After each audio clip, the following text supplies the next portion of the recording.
This is the On Track recap here on talkSPORT 2, the talkSPORT podcast network, and of course the talkSPORT Driving YouTube channel. We are here at the Shanghai International Circuit, right behind us here, just after rounds 10 and 11 of the Formula E World Championship. I'm John Jackson, of course, with Saunders CB, Formula E's pit lane reporter, alongside me, and we've had an eventful weekend.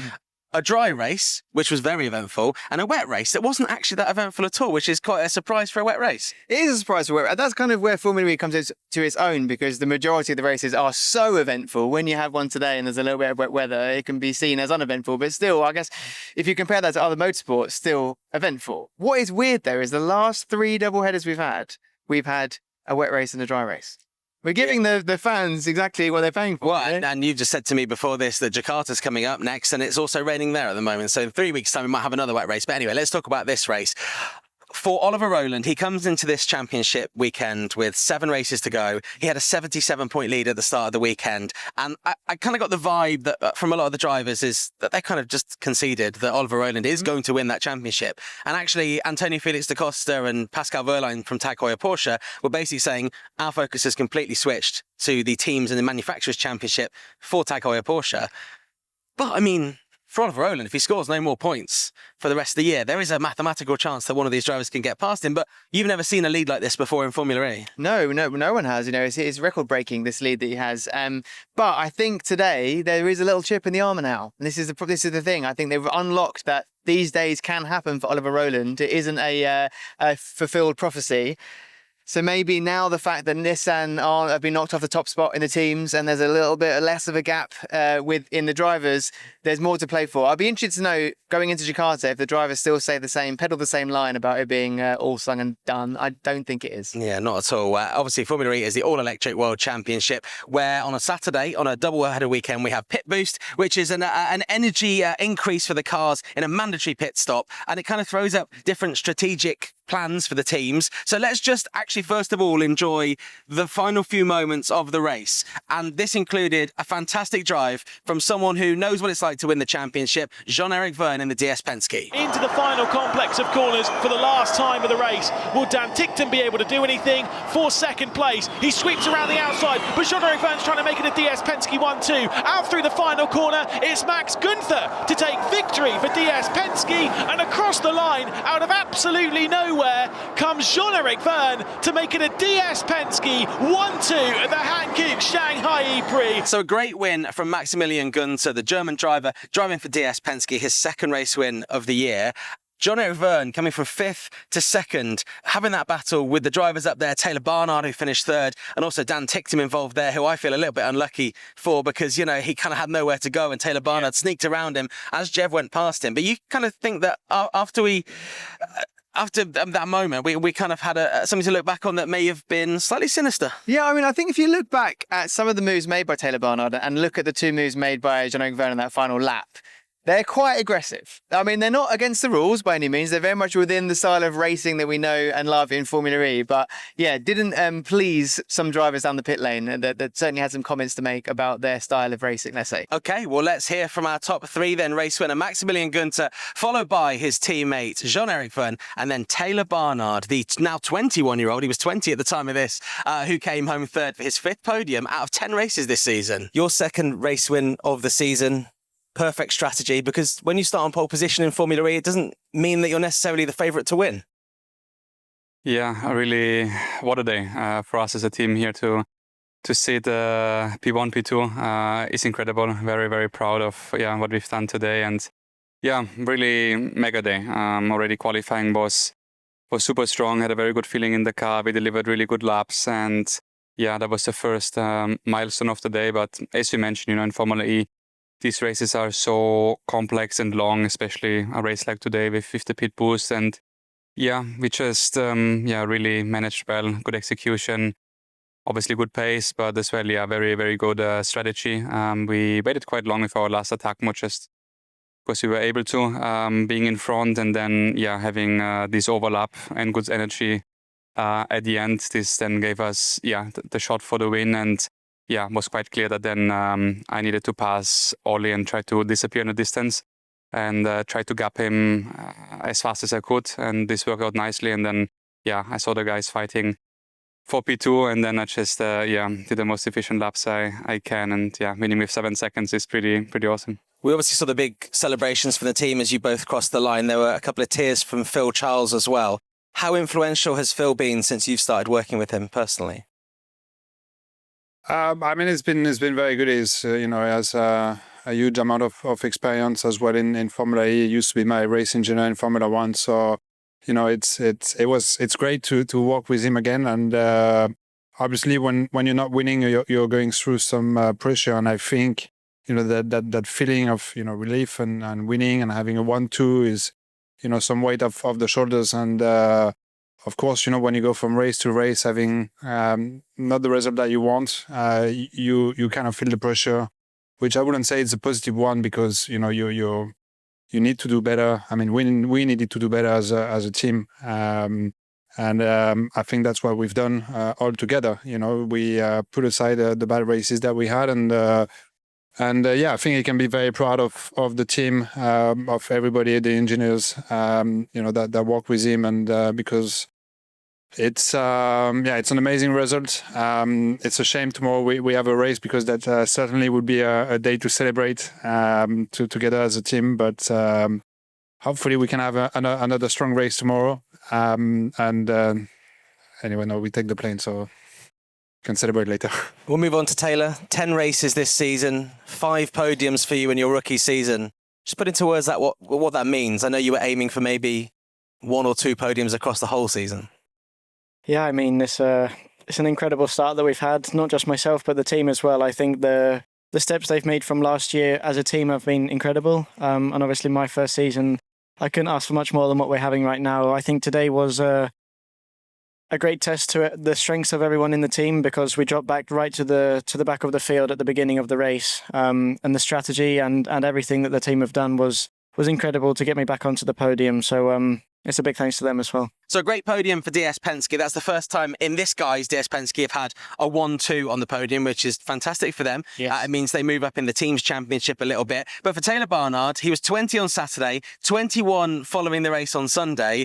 Kind of had an opportunity to get a podium with 2 different ages across the weekend. Didn't quite manage it on Sunday, but 5 podiums out of 11 races now is super impressive for a kid that's in his first season. He's a rookie, but he's not driving like one. No, not at all. He is sensational. What he's doing is what no rookie has done before. We've had similar, flashes of brilliance when it came to rookies, Nick De Vries, Jay Dennis being 2 examples, but not the consistent appearances on the podium that Taylor Barnard's been showing. And I think a lot of that comes down to his style of driving. What he has done, he's not just got this pupil-student relationship with Oliver Rowland. Their driving styles are very similar as well. So I wonder if he learnt that elbows out, aggressive, chuck it into a corner, push people out a little bit from Oliver Rowland, but whatever he's doing is working.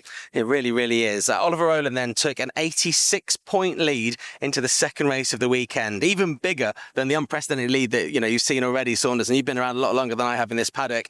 But it was a wet day. We expected the rain on Saturday night. The rain came overnight. It was torrential. Things were delayed. Things were brought earlier. Things were delayed again. Eventually, we got a race, and let's just see how that one finished. And it's Cassidy for Jaguar TCS Racing to put an end to what has been a miserable season for the Kiwi, across the line to take victory for the first time in 2025. He'll be joined by Pascal Wehrlein, who will return to second in the World Championship and close up a comfortable margin to Ollie Rowland. He scored the fastest lap of the race as well, so 19 points go the way of Pascal Wehrlein. Antonio Felix da Costa in third, but your winner is Cassidy. A big win then for Nick Cassidy. It's been an absolutely horrible year for him and Jaguar TCS Racing, his teammate Mitch Evans. Huge for him. Obviously, qualifying was slightly different. There wasn't the duels. We just had the 2 group stages, and Nick managed to get a lap in quite early, and then the conditions worsened, and a lot of the other drivers couldn't match him. I would say this victory today from Nick Cassidy started in Tokyo. What some drivers, Rowland being the main example of this, did so well in Tokyo was prepare themselves for any eventuality with rain causing delays or cancelling sessions. So they put a great free practice lap in, and that's what basically inherited Oliver Rowland the pole position. Now, that wasn't the case today, but still, Nick Cassidy learned from that because he didn't get a lap in early enough in Tokyo. He said, whatever I do, I'm coming into that Sunday where rain is predicted, and I'm going to do the best lap I can in free practice 3. And that's what he did. And I think that started the momentum of having the right setup in the wet when it came to qualifying, and there was such little time, just qualifying groups to do it, and he did it again.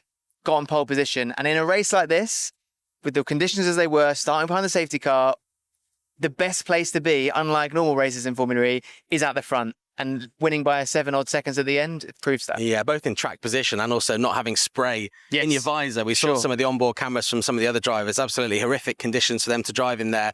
So big race win for Nick Cassidy, but also huge for Tag Heuer Porsche, with Pascal Wehrlein finishing second and Antonio Felix da Costa coming third, swapping positions from where they were on the grid. And I spoke to all 3 drivers after the race. How good did that champagne taste, and how good was it to hear Love Story by Taylor Swift blaring out around this circuit?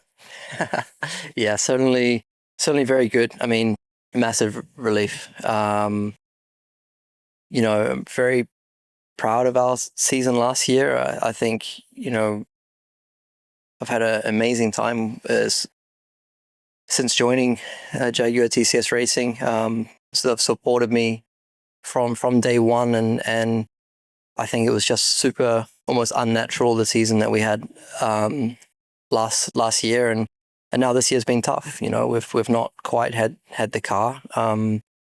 Today, though, I had the best car on the grid, and it's just nice to know that as a group of people and a team, when we give ourselves the tools that we can execute, I think it gives us a lot of confidence.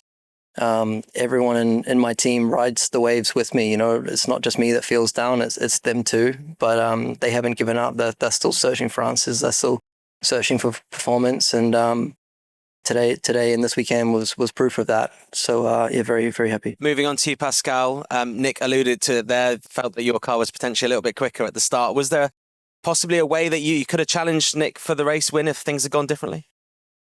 I tried hard, but there was quite a moment early in the race where there was a small gap, and I tried to close the gap. I went off, and it just felt like if I really took a lot of risk, I could stay around, but not really close the gap. And already quite early in the race, I felt like I need to accept that today Nick and his team, they are just a bit faster. But at the same time, we were also super quick because we were just opening up the gap behind of us. So yeah, it was quite a gap to Nick. Same time, quite a gap behind. When we took the second attack mode, I just tried to put a good lap together, get the fastest lap there, and otherwise bring it home, which I'm very happy about, because today was the first time this season where I felt comfortable in the car when it was wet. It feels quite different this season than last couple of years. So therefore, I'm happy that we took the right conclusions after Tokyo and Monaco, and that we found our way in the wet conditions. Antonio, we've enjoyed seeing your air guitar, which has had way too many references already today. But in all seriousness, how hard is it to focus preparing for a race when there's so much uncertainty going into maybe when the race is starting and what kind of conditions you'll be driving in? It feels like we're going, then we're not going again. So, we have our processes, and I like to stay relaxed rather than overthink things. We know what to do when the time comes, and there's many things that we cannot change anyway. So yeah, just try and stay chill, have some laughs with the boys and girls in the garage, and then when the time comes to go and race, we go and do that. So with that double podium, Tag Heuer Porsche actually end the weekend 1 point ahead in the team's championship. Nissan did come into this weekend leading the driver, the teams, and the manufacturers' championship. So for Tag Heuer Porsche, huge weekend for them. As we heard, they're very much focusing on the teams and the manufacturers' championship now. But for Nick Cassidy, I mean, a huge moment, which you actually feel was made up for maybe something that happened on day one, the first race of the weekend, with John-Eric Verne. Yes. So, I mean, just actually, I didn't see it necessarily in the first watch, but watching replays and talking to a few teams and drivers, Nick Cassidy and Jaguar certainly felt a little bit hard done by with a move that John-Eric Verne did on them in that race that cost them a better finishing position. Who knows, at this point in the season, with the dominance that Roland has had, and with the the regular featuring on the podium that Barnard had, and the Porsche powertrain strength, maybe it doesn't really mean much. But still, as a driver, with the unluckiness that Cassidy and Jaguar have had so far this season, we've actually been pretty harsh on the broadcast by saying, like, Jaguar, and they're not defending their tyres, their team started very well, they've been nowhere, etc. It's not necessarily true. I think a lot of their difficulties have come from unfortunate events, technical failures, being taken out of the races by other people. Right. So this is certainly going to mean a lot for both Nick Cassidy and the team. Yeah, huge positive boost for Nick Cassidy going into our next race, which is taking place in Indonesia. But for Oliver Rowland, then he came into the weekend leading by 77 points. 77 points. 77 points. 68 now. Then it was even more. Now it's 68 as he ends the weekend. He can't mathematically win in the next race in Jakarta. When do you think he's going to wrap up this Drivers' Championship? Because it can't be far off. With a single header as well, that's a lot of pressure on one race. And we've only got one of them left this season. So there's going to be a real demand for big performances and everyone will be looking at Rowland to do it. The other thing to note about Jakarta is that we talked about it earlier on your show, earlier on today. It is a race of attrition. It's so hot. It's so humid. That's the circuit as well is also quite technical and challenging to drive. I wonder whether that is a race that suits Rowland or not. I wonder if there's other drivers, maybe like Mitch Evans in the past, John-Eric Verne in the past, Pascal just seemed to do Maximilian Günther. I mean, he was the prince of Jakarta, wasn't he, for that double header? He was, yes. Might just have an edge. Right. So let's see where we are to Jakarta, because we might be not so much this is a Rowland's thing to lose by then. Who knows? Well, it's going to be a fascinating one. Obviously, Jakarta is coming up in 3 weeks' time. Then Oliver Rowland leading the championship for Nissan. All smiles there as they came into the weekend. A slight little 1 point behind now, Tag Heuer Porsche. So it's going to be fascinating to see how that one plays out. Of course, we'll have live commentary on talkSPORT 2 in 3 weeks' time, in the 21st of June, early in the morning. And you'll be able to catch all the highlights on the talkSPORT podcast network as well as the talkSPORT driving YouTube channel. Thank you very much to Saunders for joining me. And of course, we'll be back on talkSPORT 2 next week from 2 p.m. on Tuesday afternoon with On Track. And you can catch that on the talkSPORT podcast network and here on the talkSPORT driving YouTube channel.